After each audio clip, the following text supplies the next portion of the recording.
Welcome to another edition of Northwestern Outdoors Radio, the weekly show covering the great outdoors in the Pacific Northwest and Rocky Mountain West. Fishing, hunting, conservation, recreation, and destinations, we cover that and more. Northwestern Outdoors is brought to you by Max Lure, the Wallowa County Chamber of Commerce, and the Northern Pike Minnow Sport Reward Fishery Program. Now, let's see what's in store this week. Here's your host, John Cruz. Welcome to the show. It's Memorial Day weekend, and I am quite certain that some of you today are listening to our show at a campground, maybe a state park, or some other public land where you're car camping for the weekend. After all, Memorial Day weekend is the unofficial start of the summer camping season, especially for car campers. And if you're out there, I hope you're enjoying your time in nature. It's also a time to recognize those that have given their all in the service of our country. And there's going to be quite a few Memorial Day events taking place on Monday. If you get a chance, attend one. And let those families know that have suffered the ultimate loss how much you appreciate that sacrifice. This week on the show, we've got a bevy of guests for you and an event to talk about too. That event would be the Nixon's Marine Big Bass Tournament. It was held last weekend at Mardon Resort and Potholes Reservoir in eastern Washington. It is my favorite tournament to fish every year. There were 171 boats that competed this year. That's two-man teams in bass boats, walleye boats, or any boat with a live well. We all launched on Saturday morning, and there were hourly weigh-ins. Your goal was to bring in the heaviest bass of an hour, and if you did get the heaviest bass that hour, you get a $1,250 check. If you got second place, it was a $500 check. Third place was a $350 check. And if you caught the biggest bass of all, well, that was a $2,500 check and all sorts of swag on top of that. And as exciting as that was, it pales in comparison to the grand prize. Now, each of the 7 hourly winners was given a swag bag. Inside of that swag bag was a cup. And inside that cup, there was either a key ring or a fob. And that fob started the engine to a brand new Skeeter bass boat, 19 feet long, valued at $70,000. We're going to tell you who won it, and we're also going to tell you how my fishing partner, Rusty Johnston, and I did fishing this tournament. Other guests we'll have on the show for you today include Eric Winther. He's got the latest report from the Northern Pike Minnow Sport Reward Fishery. He's also going to let you know about the angler who caught a new record Northern Pike Minnow. Paul Kim's a charter boat captain out of Puget Sound, and he went shrimping on Mother's Day. He's also shrimping this weekend. We'll be shrimping several other days. He's going to let you know what shrimping looks like in the Sound this year, and he'll also tell you about a recent trip he took to Panama where he wasn't catching shrimp, but man, oh man, he was catching some impressive saltwater and freshwater fish. Who else do we have on tap? Bob Loomis is back with another extended Max Minute. This is a time of year when spring Chinooks start heading into tributaries off the Columbia River, and he's going to tell you how to catch those fish and give you a few suggestions on tributaries you may want to target in the latter part of May and early June. One other guest we have for you today is Will Armbruster. He is with Idaho Parks and Recreation, and Idaho is opening up a brand new state park. Before we talk to these great guests, though, and tell you how things went at the Nixon's Marine Big Bass Tournament, let's find out what's in store for us this week on Bird Note. This is Bird Note. Sandpipers, like these sanderlings at the beach, are hunched over, probing industriously as if drilling for oil. But sandpiper bills are far more than drills. Many sandpipers have sensitive nerve receptors in their bill tips, so they can find unseen prey through touch, odor, and pressure changes. And so they feed even at night. The variety of bill sizes and shapes among the sandpipers is astounding. The long-billed curlew sports a slender, down-curved bill that may reach 9 inches long. With such a tool, the curlew can probe deeply in the mud for marine worms or snatch a grasshopper from deep in the grass. At the other extreme of bill length, The turnstone lives up to its name. Using its short, stout bill as a crowbar, a turnstone turns aside rocks and mats of dried seaweed in search of small crustaceans. Those sandpipers with long, straight bills, such as dowitchers, are often described as stitching. As the bird probes for food, its beak moves rapidly up and down like the needle on a sewing machine. April brings many thousands of sandpipers to Delaware Bay on the Atlantic coast and Grays Harbor and San Pablo Bay on the Pacific. These and other such wildlife refuges are crucial to the migration of these fascinating birds. For BirdNote, I'm Mary McCann. BirdNote is proud to share its storytelling with fans of Northwestern Outdoors Radio. You can help inspire more people to care about the natural world by making a tax-deductible donation at birdnote.org. Support BirdNote today with a gift of any amount at birdnote.org. Public lands and waters are integral to our outdoor heritage. Become a member of Backcountry Hunters and Anglers and stand up for our public lands and waters. Visit backcountryhunters.org today.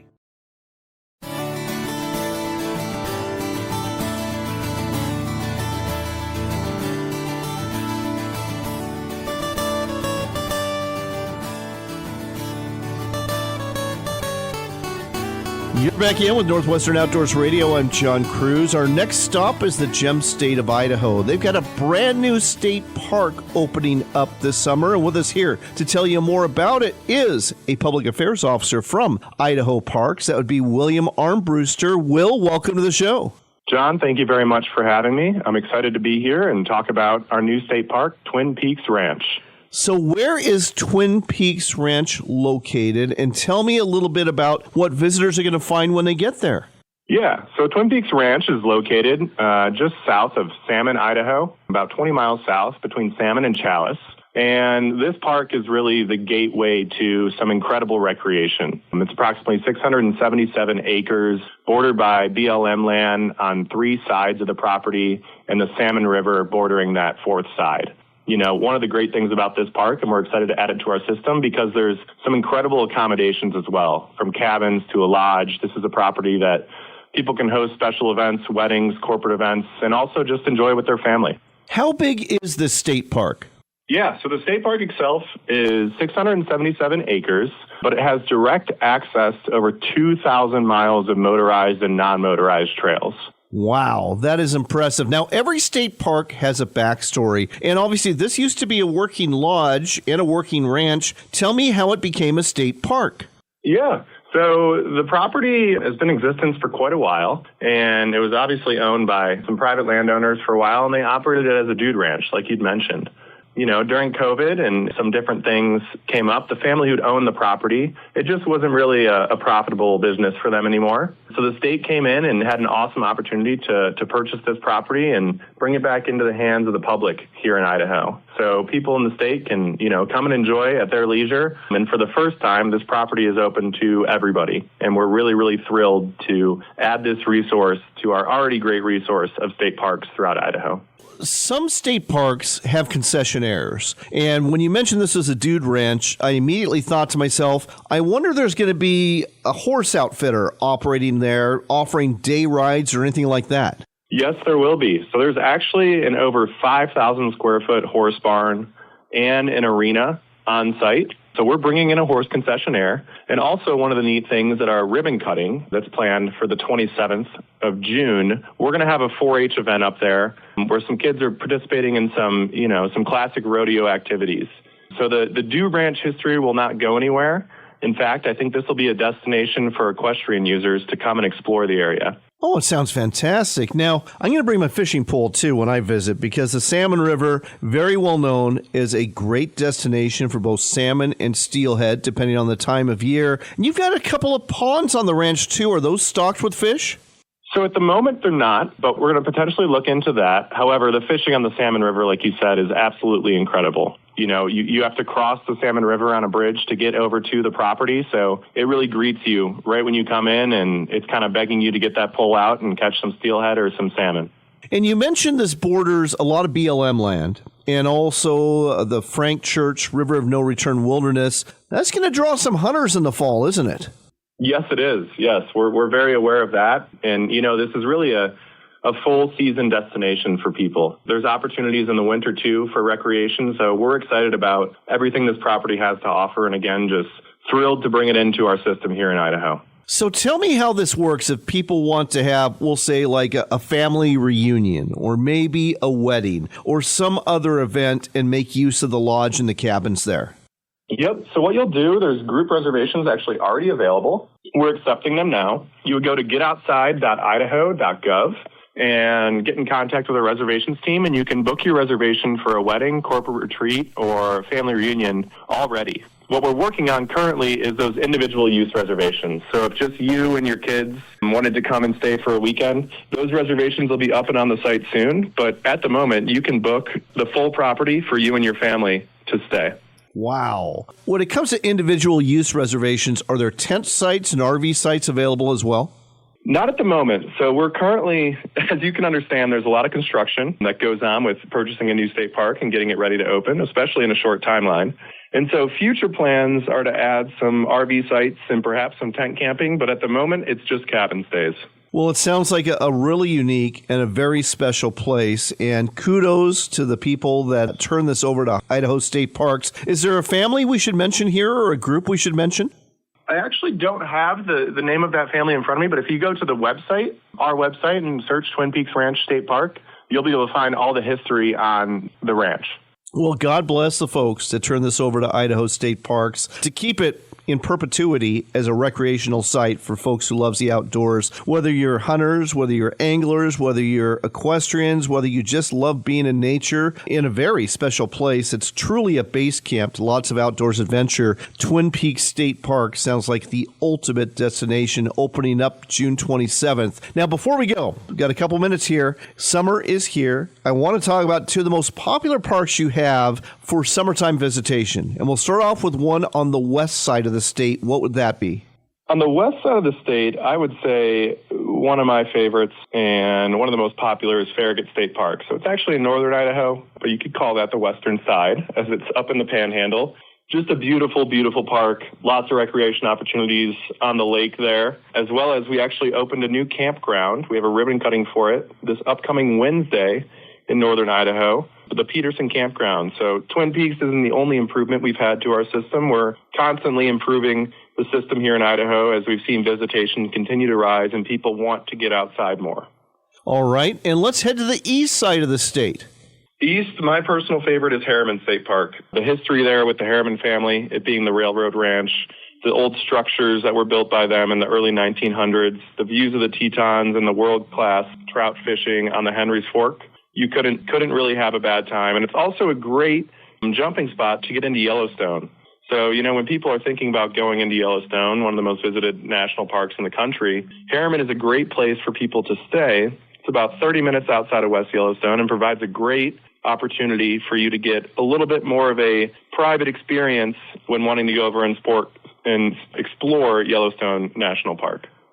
That is a wonderful idea because it's so hard to find lodging and camping in the national park. And I remember a few years back, my kids and I, we actually stayed in Idaho Falls, and we were commuting to and from Grand Teton National Park. It was like a 2-hour drive, one way, 2-hour drive back, and it really took a lot out of you. So to just be 30 minutes away from West Yellowstone in that western entrance to the national park and being able to come back to this fabulous place at Harriman State Park at night, that sounds like a great idea. Yeah, it's really the perfect, little vacation. And Henry's Lake is just north of Harriman, another state park we have there, kind of near that West Yellowstone entrance. So there is options over in that part of the state for people looking to stay in that Yellowstone caldera area and explore all this to offer in that beautiful part of our country. Well, folks, these are just a few of the many great state parks that the gem state of Idaho has waiting for you. One more time, Will, with the website folks should go to find out more and reserve a stay this summer. Yep, that webpage is going to be getoutside.idaho.gov. That's getoutside.idaho.gov. Check out Idaho State Parks. They're a wonderful park system there. They've got a lot to offer, and you're going to love visiting each and every one of them. Well, thanks for sharing all of this with us today on Northwestern Outdoors Radio. Thank you very much.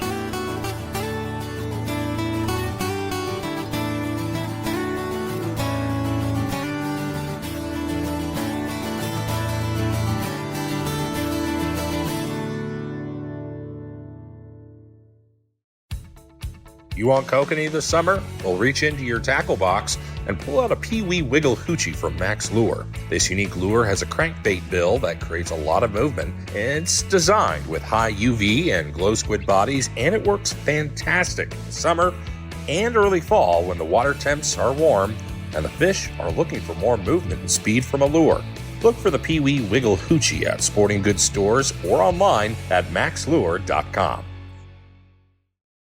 Come to Mardon Resort in Eastern Washington, not just for the fishing, but for the family fun. Go swimming in the warm summer waters at Potholes Reservoir. Play a round of putt-putt golf on our new course. Fish off the docks at our marina, or get ice cream or a meal at the beach house. Bring your golf clubs too, and golf at nearby Frenchman Hills Legacy Golf Resort. Then settle in for the night in your cabin, cottage, RV, or tent site. Book your stay today at mardonresort.com.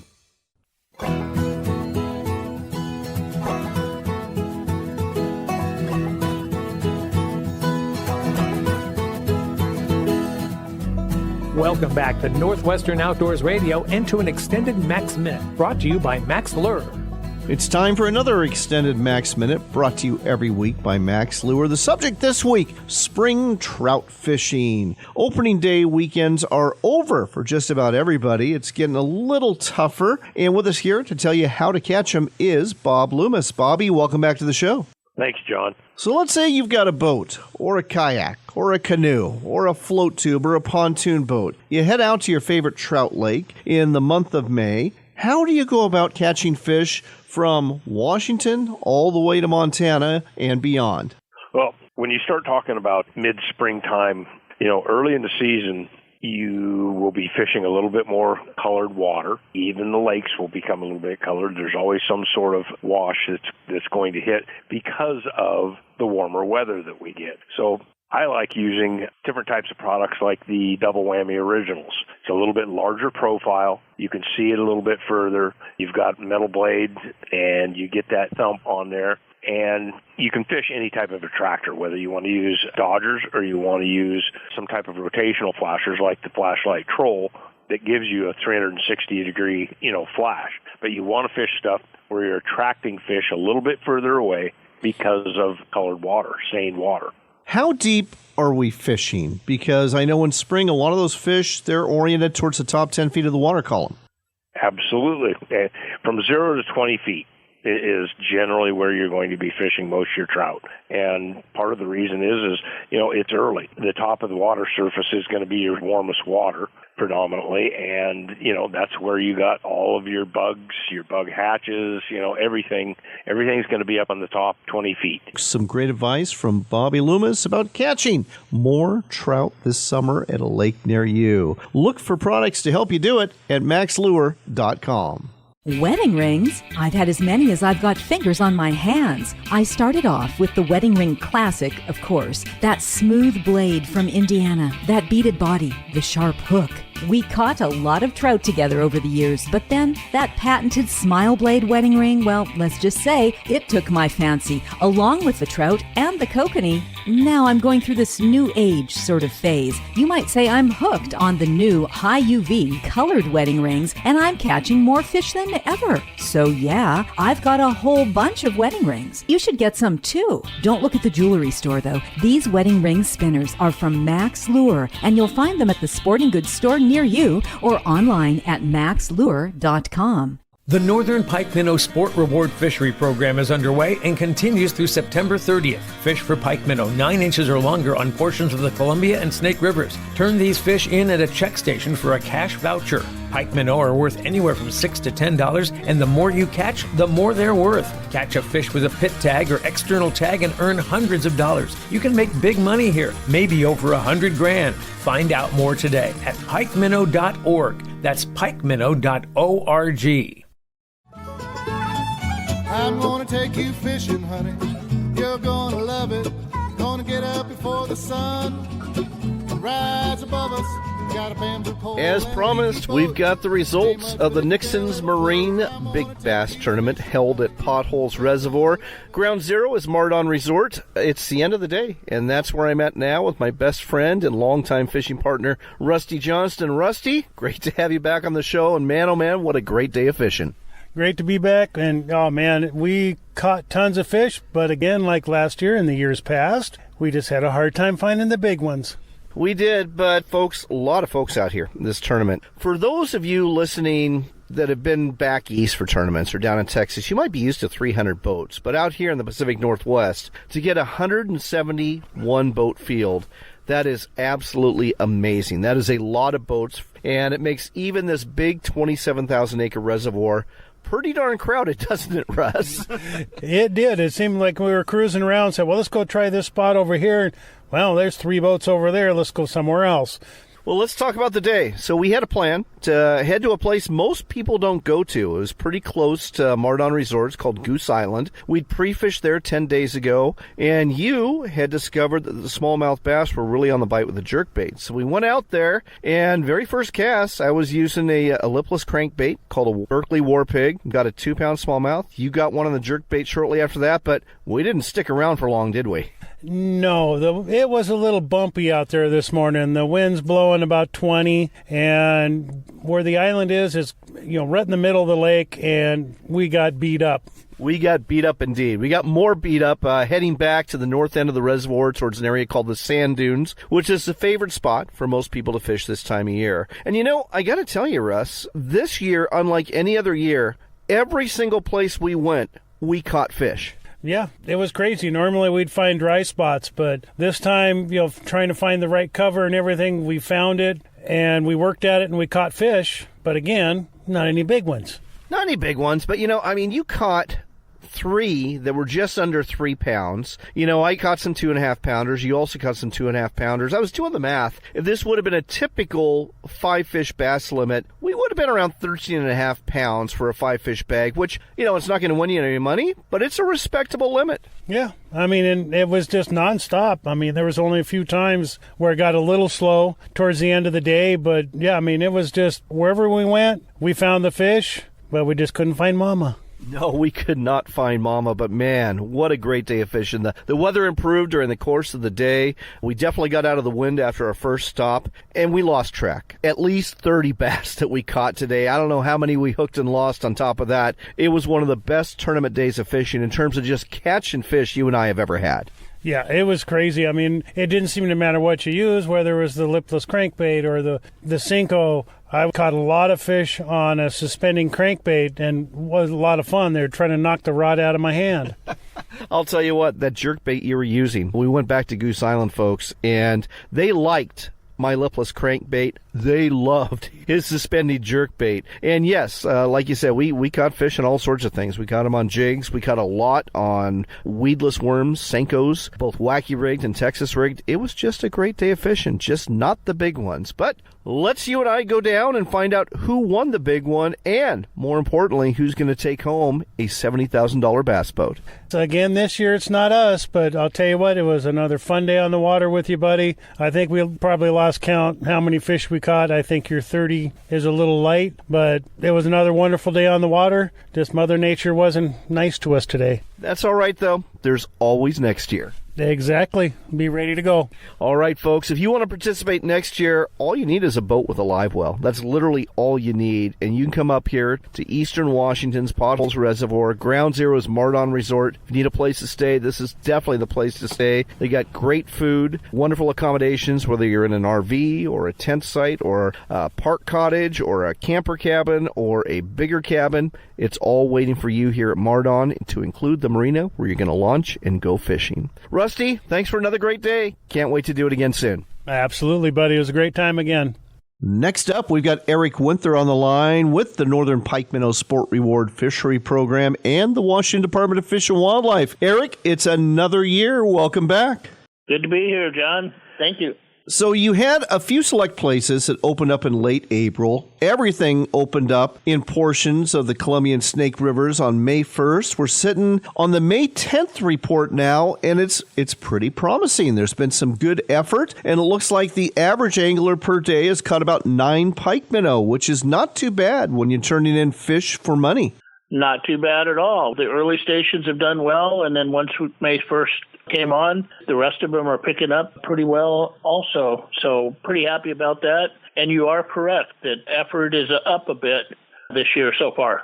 So one of those early stations was at Columbia Point, and that's located in the Tri-Cities. And that one really paid off with the early opening, didn't it, with over 11 fish caught per angler?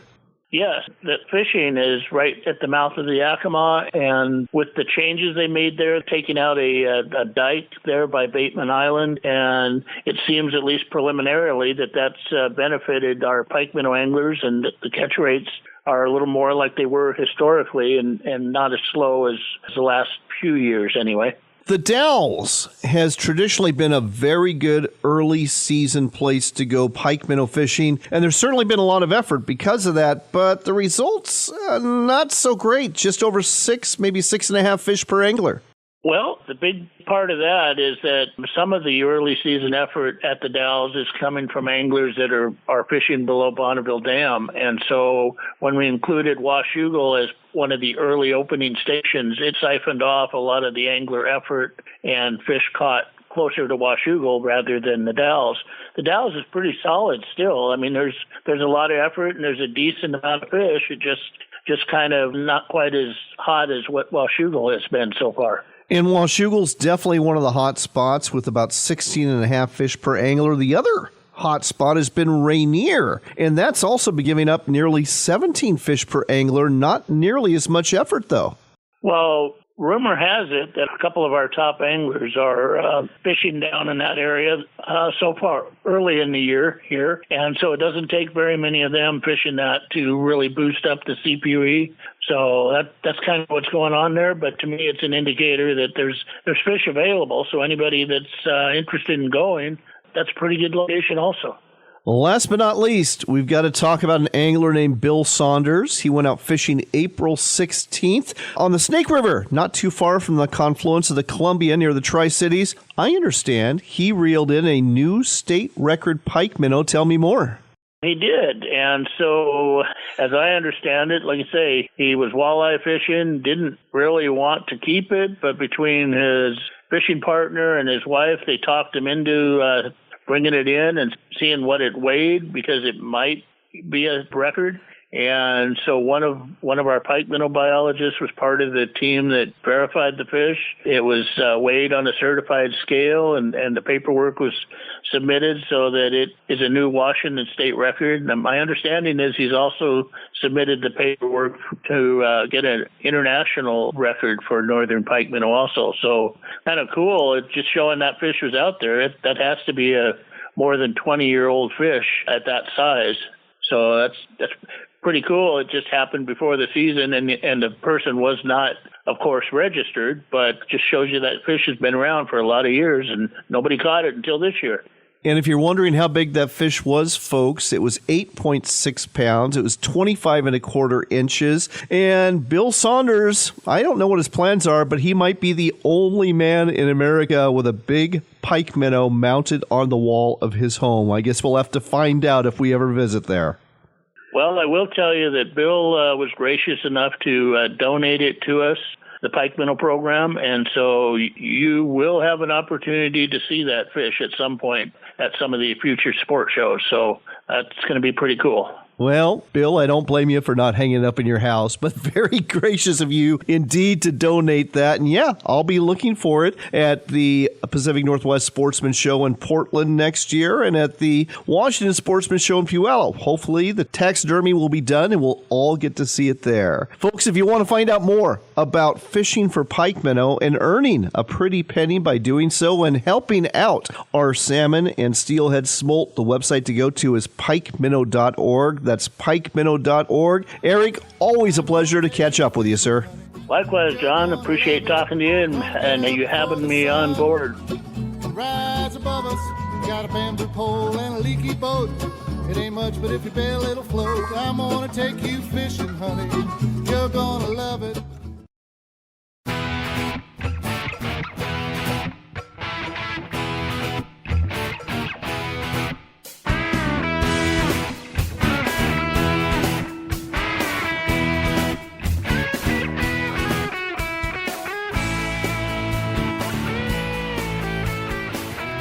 Next up, we've got Captain Paul Kim on the line. He is the owner of Fish P&W Guide Service based out of the Seattle area. And we're going to talk to him a little bit about shrimping. But first, I want to talk to you, Paul, about a trip you just took to Panama. You were catching some magnificent fish down there earlier this month. Tell our listeners more about it. Oh, boy. I tell you what, John, it was just a trip of a lifetime there, so it was kind of long overdue. I have a good friend of mine who relocated down there a few years ago, and this was my first opportunity to get down there and visit him and, more importantly, do some fishing. So let's talk about the fishing you were doing. Some of it was saltwater fishing, offshore fishing, I presume. What were you after, and how'd it go? Yes, sir. Our sights were set on yellowfin tuna, specifically big bull, or rather cows, bulls and cows rather, yellowfin tuna. That were pushing probably north of 200 to 200 pounds. So a lot of fun. Oh my gosh! I mean, for all of us here in the Pacific Northwest who think about albacore tuna that run 15, 20 pounds, that's unthinkable. It's definitely a surprise. Our guide that took us out that day, he said there are two type of people in the world. Ones that will love yellowfin tuna fishing and the others that absolutely abhor it. Kind of like big sturgeon fishing, I guess. Yeah, times about 1,000.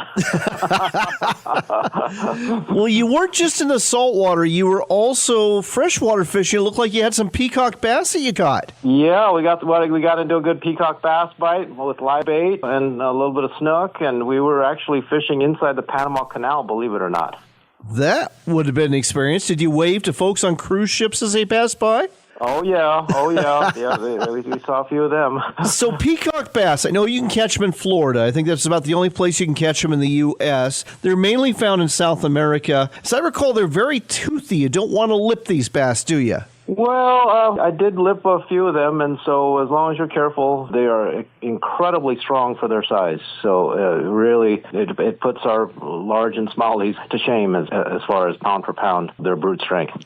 All right. Well, if you want to hear more about this fishing trip, you'll just have to book a trip with Captain Paul Kim. And the website to go to is fishpnw.com, fishpnw.com. He'll take you fishing out on the Sound. Now that we've gotten that Panama trip out of the way, we're going to talk about shrimping in Puget Sound. It's opening up across most of Puget Sound in the greater Seattle area on May 24th. Now, why don't you go ahead and start off with the season, because it's not like a regular fishing season where you fish for days at a time. We're talking about hours at a time, aren't we? In some marine areas, we actually just came off of a 4-hour opening that happened this past Sunday, Mother's Day. That was in Area 12 in the Hood Canal. That actually kicked off the shrimping season for 2026. And how did that go? I thought I saw a picture of your lovely wife there. Yeah, that was actually a photo that the Department of Fish and Wildlife used for their stock image for that fishery. So it was actually very good. We had to poke around a little bit before the 0900 drop time, but we were able to find a good area on the canal, and we actually got 6+ limits in one 4-pot set. A lot of our listeners are in the inland Northwest or Rocky Mountain West. Exactly what constitutes a limit of shrimp? So it is 80 pieces per licensed angler. So you do need a saltwater fishing license or a shellfish license in order to participate into that fishery. So you were shrimping in Hood Canal there, but I'm guessing you're going to be shrimping closer to home once the general season opens on Memorial Day weekend? We actually are not going to have any local Puget Sound shrimp fisheries this year, unfortunately. So that means Area 9, 10, 11, 8-1, or 8-2 will not have a shrimp opening this year due to low abundance. So where's the shrimp fisherman to go? So we are actually going to be operating. There's a couple more dates, a few more dates rather, in the Hood Canal, which we'll be participating. That's May 24th and 26th. So that will be happening in Area 12 in the Hood Canal. But then we're going to pivot and be shifting gears and be heading to Area 6 and be operating out of Squim for the remainder of the June dates. That's June 7th, 8th, the 21st, and 22nd. Now, this is pre-recorded, so folks, don't get angry if you contact Paul and these seats are filled, but do you have any seats open at the moment for shrimping? We are all spoken for. I think we might have 2 seats here and there, but it's as you can imagine, it's a very popular fishery, so we are booked up. So best to get on the wait list here if we have a cancellation or if they open up any future dates that we won't know until the biologists do the final tally on the counts, angler counts, and the catch rates. So there are a couple of future dates in mind for later in June. Okay, well, get on that waiting list now. Again, get on that waiting list now. The website to go to, fishpnw.com. That's fishpnw.com. With any luck, you'll be spending a beautiful day on the water in Puget Sound, hauling up some tasty shrimp. Thanks so much, Paul. You bet, John. Have a great one, everyone. Next, it's time to go ahead and tell you who won the Nixon Marine Big Bass Tournament that took place at Potholes Reservoir, and the results were announced at Mardon Resort. That would be Chad Edson and Jordan Doucette, a couple of local anglers who are known as very good sticks indeed. Gentlemen, congratulations. Thanks, John. I appreciate it. Man, shout out to Nixon's Marine for putting this on. Chad, we've been partners for a long time. Praise God. It was just incredible, and so glad this went our way, man. Couldn't be happier. So, Chad, who caught the big bass that propelled you into a 1 in 7 chance to win this boat? I did. Tell me more. What'd you catch it on? Caught it on a Magnum Baits punch beef on a punch rig in a tree. How was fishing today? It was awfully windy to begin with, and a lot of folks had a rough time. It wasn't great. I mean, it wasn't terrible. It was really hard to find size. That was the only good one we caught, but we caught quite a few fish throughout the day. But yeah, I mean, we just needed one, I guess. And you guys got it. You absolutely got it. So this is a $70,000 Skeeter FXR 19 SE bass boat. It's a beaut. It's an absolute beaut. Now, you both already have bass boats, don't you? We do. Not as nice. Yes, they're not nearly as nice. Combined, this is worth probably 3 times of ours. Wow. Well, it looks like there's definitely a potential upgrade near future. Congratulations to both of you. That's just fantastic news. What's the next tournament you two are going to be fishing? I think the next one we're doing is, I think we're doing an ABA out here on Potholes together, but I'm taking my kids out for a kid tournament tomorrow, so looking forward to getting back out there and hopefully getting on a bunch of fish.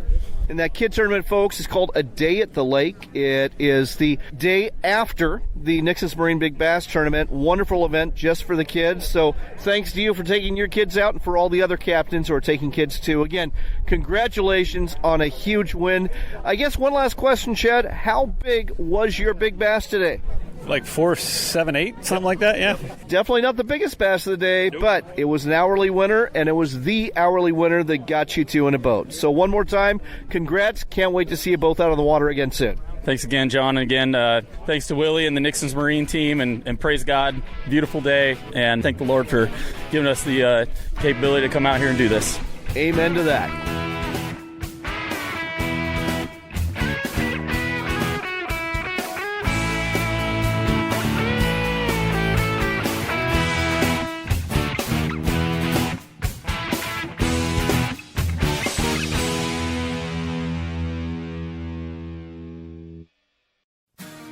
John Cruz here with Northwestern Outdoors Radio. If you're looking for a reason to get the whole family outside, the Washington Department of Fish and Wildlife has you covered. The 11th annual statewide trout derby kicks off April 25th, and WDFW is stocking more than 100 lakes with green tag trout. Thanks to dozens of generous donors, there are over 900 prizes worth more than $44,000 waiting for lucky anglers. There's no entry fee and no registration. Just buy a freshwater or combination fishing license and go fishing. And don't forget, kids 15 and under, fish for free. Make some memories together on the water now through October 31st. Get all the details at www.wdfwderby.com. Once again, that's wdfwderby.com. Northeast Oregon's Wallowa County is the place to go for fun events. In January, it's the Eagle Cap Extreme Sled Dog Race. Chief Joseph Days in July boosts an incredible rodeo experience, and there's live music at the local venues all summer. Next comes the county fairs, followed by the Juniper Jam Music Festival, Hell's Canyon Mule Days, and the Oregon Alpine Fest. Finally, there's the Jingle Through the Joseph Holiday Bazaar and Parade. Find out more at WallowaCountyChamber.com. The Northern Pike Minnow Sport Reward Fishery Program is underway and continues through September 30th. Fish for pike minnow 9 inches or longer on portions of the Columbia and Snake Rivers. Turn these fish in at a check station for a cash voucher. Pike minnow are worth anywhere from $6 to $10, and the more you catch, the more they're worth. Catch a fish with a pit tag or external tag and earn hundreds of dollars. You can make big money here, maybe over $100,000. Find out more today at pikeminnow.org. That's pikeminnow.org.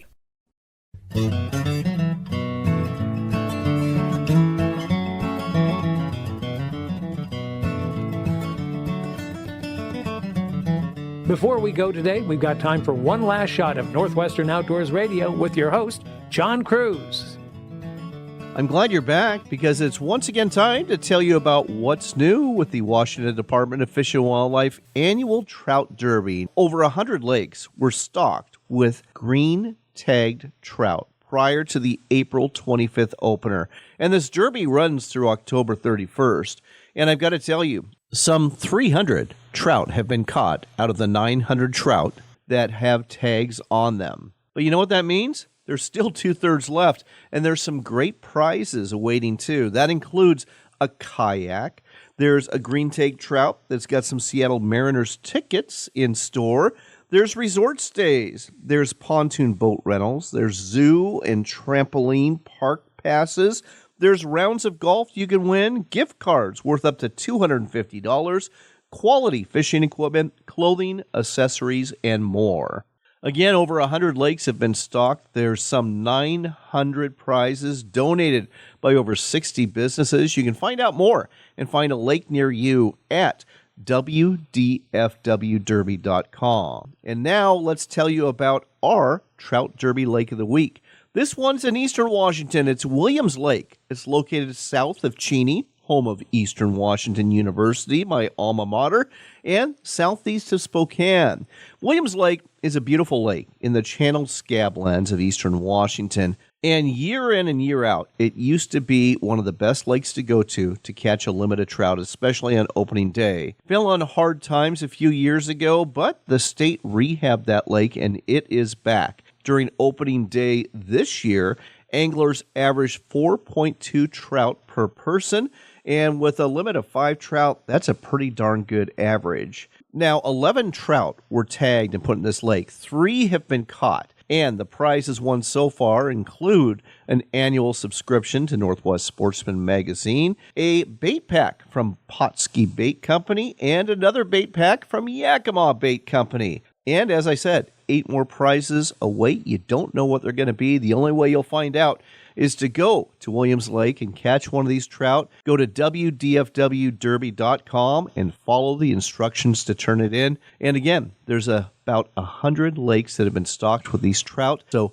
check it out and plan your trip today. By the way, if you are going to Williams Lake, there is a resort there. It's Bunkers Resort, been around a long time. It's got tent sites, RV sites, and even a couple of cabins. It's also got a dock where kids 12 and under can fish for free. And there's a nice restaurant overlooking the lake, too. That's Bunkers Resort at Williams Lake. On that note, it is time to wrap things up. Once again, I hope you're having a wonderful Memorial Day weekend. It is, after all, the opener of the summer camping season, especially for car campers. And while you're out there having fun, I hope you'll keep in mind those that sacrifice their lives in the service of our country and give some prayers to the families of those left behind as well. That's what Memorial Day is really all about. Until next time, do take care.